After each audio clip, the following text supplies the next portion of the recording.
All right, so now that we've taken a look at evidence-based medicine, we now want to turn our focus on to integrative medicine and how it's actually arisen in the United States and our common practices. So, in the title here, we also have the term CAM, which is complementary and alternative medicine. And this was the original term that was used for integrative medicine. However, we don't like to think of it anymore as complementary or alternative to the practices that we normally do in Western medicine. We want to take a look at it as an integrative practice.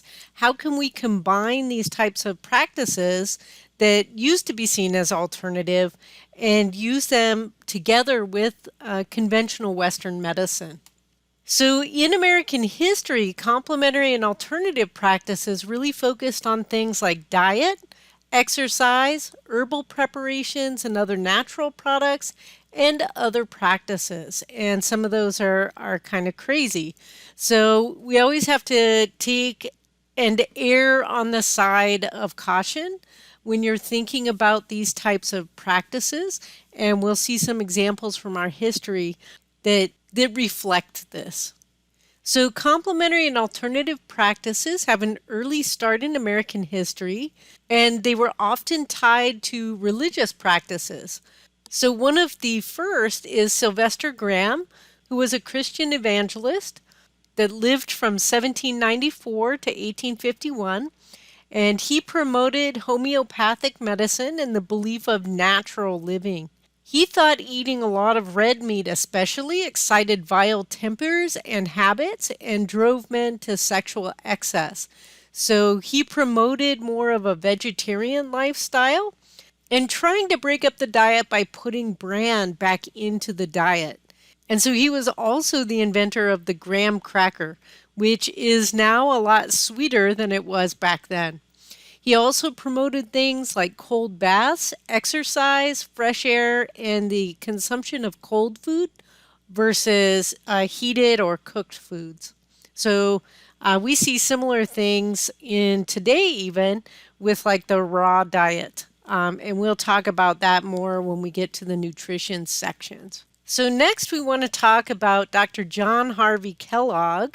He worked with an Adventist, Sister Ellen White, and together they really built this Health Reform Institute in Battle Creek, Missouri. So he was a physician. He promoted, similar to what we saw with Graham, vegetarianism and whole grains within the diet. He also promoted daily enemas. So here's where we start have to taking care about the types of practices being used for health. A lot of these things didn't have real support for the literature that they actually did promote health, but they were used anyway. Dr. Kellogg did develop, as his name suggests, the wheat and cornflake cereals that we have on the shelves today, except these were developed without a lot of excess sugar involved in the processing. His younger brother actually started to market them and started adding the sugar to the products. So William Kellogg is the one that really develops the cornflake cereal and leaves his brother to establish his own company. John Harvey Kellogg also develops peanut butter. So we have him to thank for peanut butter. So here's a picture of their sanitarium, and along with diet and other daily habits, they focused heavily on exercise, especially of the mindfulness type, where there was a big focus on breathing. And we'll talk later when we get to our exercise unit about mindfulness practices and how helpful they can be for maintaining our health. They also were big supporters of phototherapy. So we do know vitamin D is an important component, that you need enough of the sun to be able to get that vitamin. But they did make use of artificial sun baths, which could also promote some skin cancers. So care has to be taken, like how much you would go forward with that. About this time, C.W. Post was a patient at the sanitarium initially, and as you're probably familiar with his name, also in the cereal aisle. He really wanted to develop a coffee flavored cereal using some of Kellogg's recipes, but Kellogg denied his request. So after he left Battle Creek, he still was interested in the cereal business, and his major finding at that time were from the sheets of baked wheat. He developed grape nuts. So they're still on the shelf today, and you also see things like Raisin Bran was another big one from CW Post. So we have this era to thank for a lot of the cereal aisle and for peanut butter. So I'm actually quite happy about these early adventures into our diet and nutrition. We do see today, though, our cereals have a lot more sugar component to them than they ever did in the past in this era. So they really did focus a lot on diet and exercise. And now we're going to take a look at herbal preparations and other natural products that also have a deep history rooted in both American and more worldly forms of medicine. So, about 75% of all of our pharmaceutical products that we use today have their origin in natural products. And so one of the first that was found was from the bark of the willow tree. And this is found to contain salicin, which we can modify to form acetylsalicylic acid in a couple of easy chemical steps. And this is our common name would be aspirin for this. So concoctions of the willow bark were used to treat fevers and illness because of the compound in here. Another good example of an early remedy that was found from the cinchona plant, and it was found to contain quinine.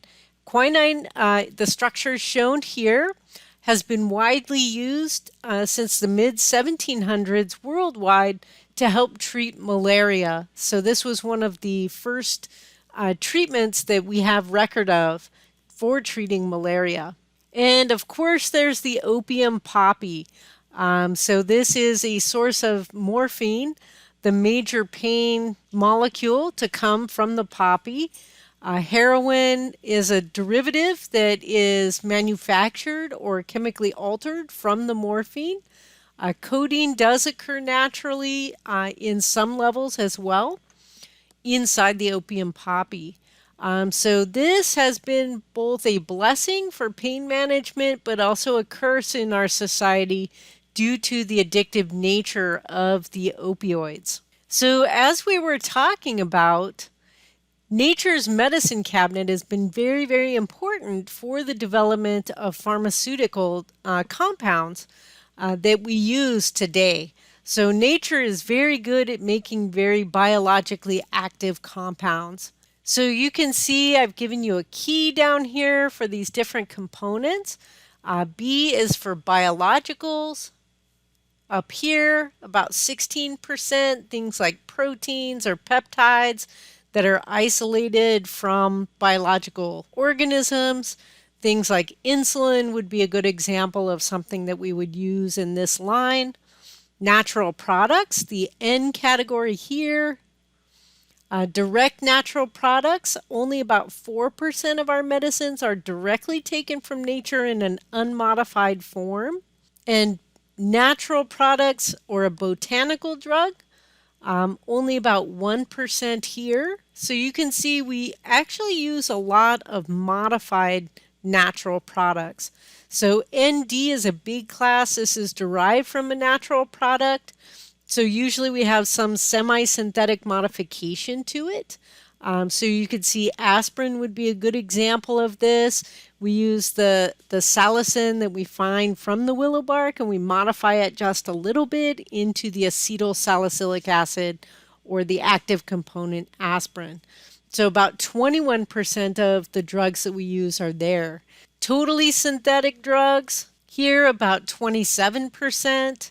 And then you can see 4% of these synthetic drugs are made by total synthesis, but the pharmacophore or the original compound was from a natural product, but now we synthesize it in the clinic. We have vaccines at about 6%, And natural product mimics make up a big component as well. We maybe do some synthetic work on pharmacophores that are biologically active, and we try to make our own that might resemble them. So you can see that there are big swaths or big components of the pharmacological products that we use to treat that have a basis in nature. There are some more recent success stories as well. In 2015, the Nobel Prize in Physiology and Medicine was partially awarded to Yu Tu, who's shown here. She's the first Chinese person and also a woman to be awarded the Nobel Prize. And she isolated the compound artemisinin from Artemisia annua or sweet wormwood. And it was quite difficult to get this compound out as it's pretty unstable. And this was from a traditional Chinese medicine. And it's been used now to treat malaria. And it is by the World Health Organization has adopted this as a primary treatment worldwide for malaria, which is why it was awarded the Nobel Prize. It saves millions of lives every year. So this is a picture of the sweet wormwood and the compound, the artemisinin. So you can see it's got this double ring structure here, this larger one that comes around here with oxygen, and then the peroxide that's above here. And so this component of the molecule is very unstable. When she was trying to isolate it, it would half the time break down. And so it was very difficult for her to isolate and be able to identify the compound. But artemisinin and its derivatives have played a really key role in decreasing malaria-related mortality. So during her isolation of this compound, Professor Tu's group searched over 2,000 traditional Chinese medicine recipes and compiled a total of 640 that they further evaluated. Artemisia annua was a component ingredient that was found in many of the prescriptions. However, again, the preparations were very unstable and they didn't yield consistent results. So sometimes they would be useful in treatment and other times they would not, again, because this compound could break down. Also, other things that can cause variability when you're actually using a plant. So when she isolated and made these compounds, she wasn't using just this compound, right? She was using the plant and heating it or making a tea out of it. And so the geographic origins of the plant material could cause it to produce different amounts of the biologically active component. Maybe it's only made seasonally, right? So maybe in the springtime, the plant produces more artemisinin than in the winter. Or different parts of the plant that might be used. Maybe it has higher concentrations of this in the root versus the leaves, for example. And then the methods used to prepare the plant made a big difference. So if they made a hot tea concoction and extracted the plant material using hot water, it would destroy this compound. So they had to use a cold process to be able to get that molecule out and intact. So they did find a recipe that was written about 1700 years ago. And this recipe used cold water instead of the more traditional methods of boiling the herbs for preparing Chinese medicines. And this is the one that enabled them to isolate this compound. So you can see in August of 1972, Professor Tu led some clinical trials and tested her extracts on 21 patients, achieving 95 to 100% inhibition. And she also took the medication herself to make sure that it was safe. So this is something that used to be common, that the clinicians would take their own concoctions to test them out. We now have the FDA procedures in the United States anyway, that would minimize the use of your own personal testing. It was founded as a new drug in China in 1986. So you can see it takes a long time to get a drug to market. So that's 14 years after it was discovered and did some initial testing. And then it was only used in China at that time. However, during the 1990s, it was becoming clear that some of the inexpensive treatments for malaria were starting to become ineffective. Malaria was becoming more resistant to treatment using these. The mosquitoes were becoming more resistant. And so malaria was becoming a big killer of millions of people, most of whom were children in Africa. So there was a lot of evidence that artemisinin, especially when used in combined therapies or ACTs, was highly effective, well tolerated, and had grown steadily. So not until 2006 did the World Health Organization decide clearly and unequivocally to recommend artemisinin combined therapies as a first-line treatment. So 1972 all the way to 2006, that is 34 years it took for this compound to actually make it to worldwide use. So you can see our use of drugs can sometimes take a long time. So the number of ACT treatments procured has risen from 187 million in 2010 to 409 million as of 2016. And now it's probably even higher. So this is a very useful compound and has saved millions of lives. Quite a cool story. So one of the things that this story helps us take a look at, and that can be problematic for dietary supplements in general, many dietary supplements are actually plant materials that are ground up or extracted plant materials. And so these can be concerning because they might not all contain the amounts of biologically active components. So one preparation, even by the same company, might have, different lots of the same medicine might have different amounts of the biologically active component, right? Because they can just be plant or other materials that are being used. Right, so the geographic origins of the plant or other materials can affect the production of the active metabolites. You could have seasonal variation and the effect of that on the production of the active metabolites. What parts of the plants or other materials are being used and where are the active components located? So if you buy a dietary supplement from the sweet wormwood, for example, what parts of the plants were used to make that extract? Was it the roots? Was it the bark? Was it the leafy green material or the seeds or the fruit? So different parts of the plant can contain different components. So you have to be careful when you're deciding to take dietary supplements and really do your research on what those biologically active components are, what is the activity, and how is the company preparing that dietary supplement.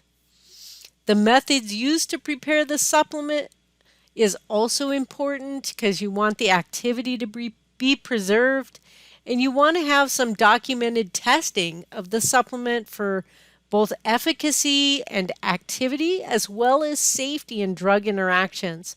There have been cases where dietary supplements are contaminated with things like heavy metals. So you have to be careful that they're tested for these compounds. Like in the United States, right, we have had this boom in CBD production from marijuana and the use of marijuana in general. So when it's grown, though, there's a lot of pesticides and things like that that are used to grow that plant. So there has to be a lot of testing on all of those compounds to make sure that you have a clean product that only contains the biologically active components that you want and doesn't contain contaminants in there. So the government has developed a center for helping us study these practices and trying to figure out which things are useful and provide some evidence-based medicine when we're trying to select different practices or dietary supplements that we want to include in our medical practices. And this center is called the NCCIH, or the National Center for Complementary and Integrative Health. So you could look this up online and you can see some of the research that they're conducting. They will have grants that they give out to practitioners so that they can conduct randomized controlled trials or cohort studies or things of this nature on these different practices. So their mission then is to define through rigorous scientific investigation the usefulness and safety of complementary and integrative health interventions and their role in improving health and health care. In their vision, scientific evidence informs decision making by the public, by healthcare professionals, and by health policymakers regarding the use and integration of complementary and integrative health approaches.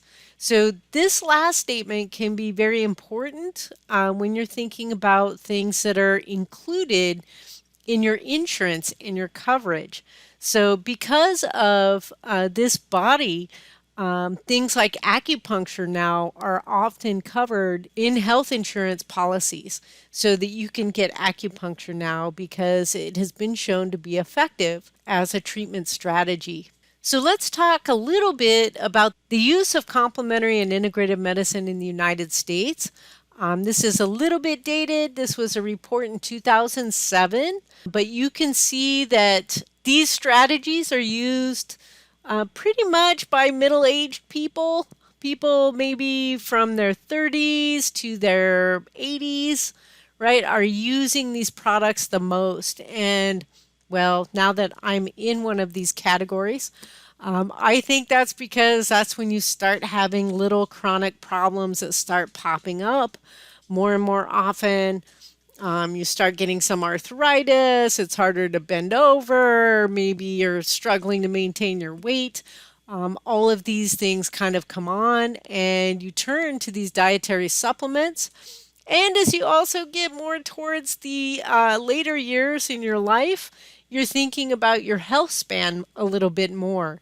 You want to maintain your health. You don't want to get what I call the four horsemen, right? You don't want to get Alzheimer's disease or other dementia. That's one of the horsemen that might get you. You don't want to get coronary artery disease and have trouble with your heart. That would be another one that can come and get you. You don't want to get diabetes and have problems with diabetes. That's another major health risk or health problem. And you don't want strokes, right? So all of these things you want to try to avoid in your life. Oh, and the other big one, strokes, I guess, would be with cardiovascular disease. The other big one is cancer, right? So you start looking at things going, what can I do? What can I take to help augment my health so that I live longer? And not only do I live longer, but I live longer in a healthy way, right? I don't want to live longer and have chronic pain for like the last 20 years of my life, right? Or have heart disease or cancer that you're struggling with. You want to live a really healthy life until the very end and then have kind of a really rapid decline and death that's quick. Women tend to use complementary and alternative medicine a little bit more than men. People with a higher education will typically use integrative practices a little bit more. I think that's because they're doing some research and able to approach the literature so that they can read about these new things and see, does evidence-based medicine support the use of these? People who've been hospitalized in the past year will use these types of practices more, and former smokers, right? So they're trying to find alternatives to help them quit smoking. So what types of integrative practices are being used? Mind-body medicine is one of the leading. So things like meditation, mental healing, yoga, Tai Chi, things that really try to connect you with your body. things that really focus on mindfulness practices, and we'll talk more about these. Energy medicine is also utilized quite a lot. Things like Qigong or healing touch or Reiki are often used. Other manipulative and body based practices, things like chiropractic or osteopathic manipulation, massage therapy would also be in here. And then biologically based products, things like herbs and other supplements are also used. Right, and so these four areas make up a lot of the integrative practices that are being used with our current medical system. So, pain is a big winner for why people turn to these alternative practices, with back pain, neck pain, joint pain, and arthritis being in the top. And then other conditions like anxiety, cholesterol control, things like insomnia, or other types of issues would be used at a lesser extent. So you can see that mind-body medicine is used the most. Other biologically based practices are then following up here. So dietary supplements would fall in there. Manipulative and other body-based practices, massage therapy, chiropractic, physical therapy type systems in there. And then whole medical systems like Ayurvedic or traditional Chinese medicine would also come into play. And then down here, energy medicine. And if we break down the top 10 most common therapies, prayer is really big. Prayer is really big, and if you're praying for yourself or if you're praying for others, these are the top two most common ways people are using mindfulness-based practices. So if these two are excluded, you'll see that natural products and dietary supplements are going to be the top integrative practice that people include in their medical practices.